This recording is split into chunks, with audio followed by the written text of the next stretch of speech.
বন্ধন ব্যাংকে চাকরি দেবার নামে প্রতারণা, ফের বড়সড় সাফল্য রানাঘাট পুলিশ জেলার। গতকাল রাতে বিশেষ অভিযান চালায় রানাঘাট পুলিশ জেলার সাইবার ক্রাইম টিম।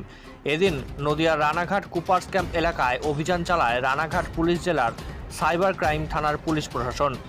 অভিযানে নেমে 4 জন সাইবার ক্রাইম প্রতারককে গ্রেপ্তার করে পুলিশ।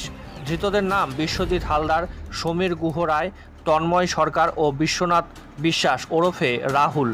সকলের বাড়ি নদিয়ার রানাঘাট কুপার্স ক্যাম্প এলাকায়।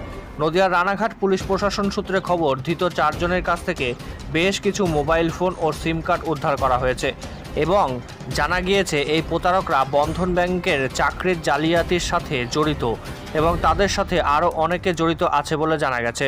তাদের খোঁজেও তল্লাশি শুরু করেছে নদিয়ার রানাঘাট পুলিশ জেলা সাইবার ক্রাইম থানার পুলিশ প্রশাসন।